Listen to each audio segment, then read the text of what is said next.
La pollution s'est-elle vraiment arrêtée en 1960?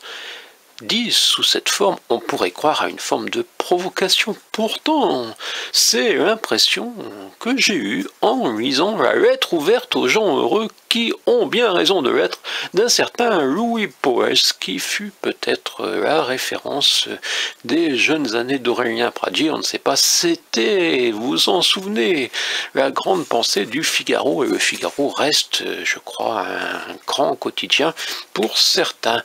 Donc j'ai aussi eu Maurice Mességuet, c'est la nature qui a raison. Là on pourrait croire qu'il s'agit d'un écologisme beatnik au pays des écologistes sérieux, comme vous le savez.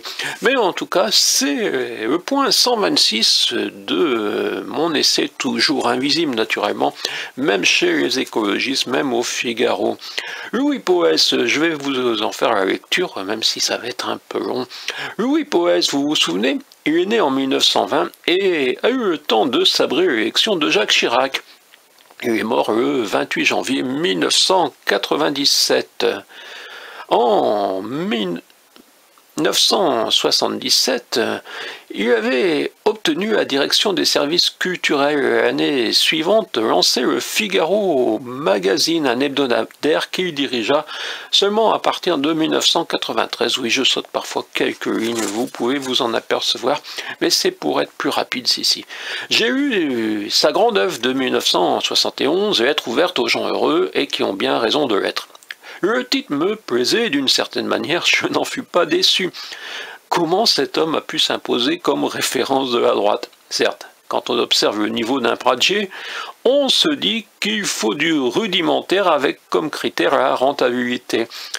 Quelques passages dont vous apprécierez la perspicacité et cohérence, même l'honnêteté déontologique. Pas de petites phrases extraites de leur contexte, mais de vrais développements, sans dépasser le droit de citation. Sa sentence. Je ne crois pas aux périls pollution. Je ne nie pas certaines dégradations de la nature, dont la plupart réparables. D'ailleurs, la dégradation dans l'opinion de la croyance au progrès est beaucoup plus grave que la pollution. La pollution comme mythe négatif est une arme de guerre psychologique maniée contre le monde développé par des agents. Et il expose.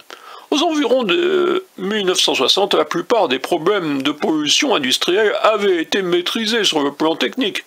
Restait à établir ou à raffermir une législation, et aussi à éveiller l'opinion, de telle sorte que certaines complaisances intéressées prennent fin. Mais aujourd'hui, il s'agissait des années Pompidou avec Chirac en déménageur, dans l'opinion, il y a l'idée que la pollution s'accroît fatalement et nous conduit aux enfers.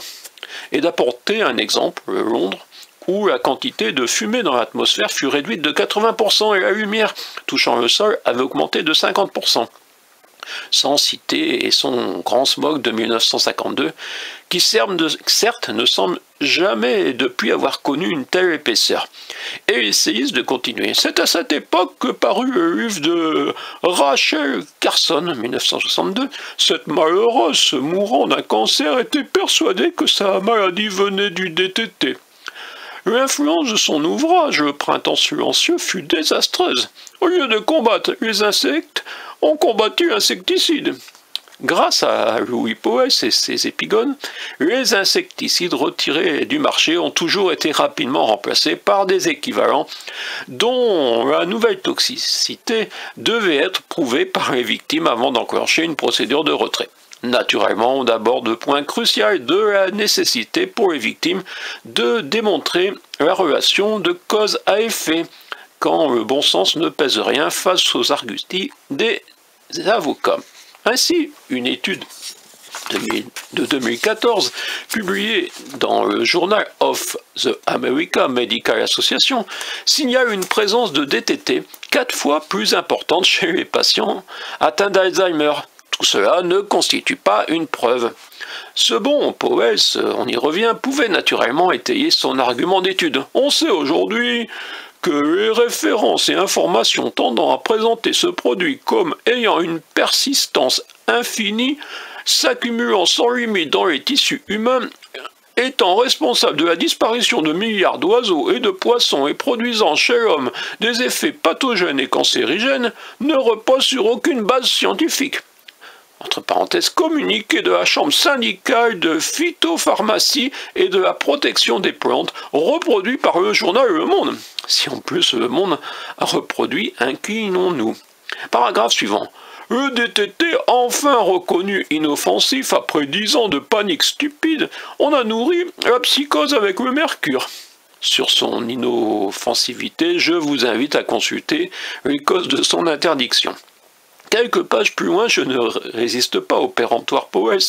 L'idée que la nourriture chimique, du seul fait qu'elle est chimique et nocive, appartient à la mentalité prémoderne.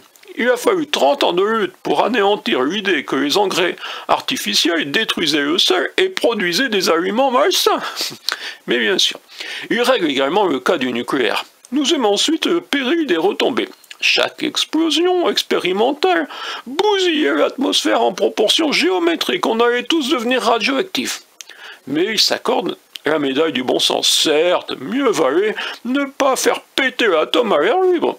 Mais nous savons maintenant que l'accroissement de radioactivité fut négligeable, sauf naturellement pour les populations à proximité des essais, mais il ne s'agissait pas d'abonnés au Figaro.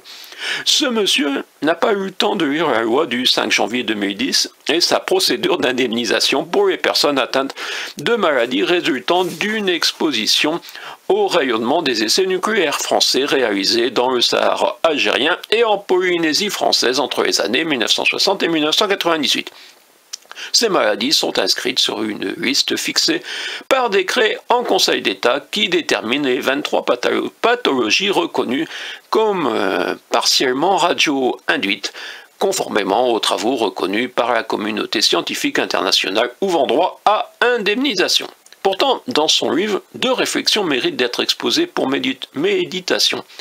Le sort du riche n'est pas lié au pays. Le riche appartient au monde sans frontières de la puissance. Et sans avoir lu Stéphane Hessel, on n'oppose pas à une société l'indignation, on lui oppose une autre société. L'année suivante, en 1972, donc, Maurice Mességuet publiait ce livre, C'est la nature qui a raison, et je vous en parlerai dans une prochaine vidéo, parce que vous voyez, c'est un peu long, et je suis déjà à presque 8 minutes. Voilà, c'était un nouvel extrait du livre Toujours invisible, face au pilier d'avoir le candidat de lettres.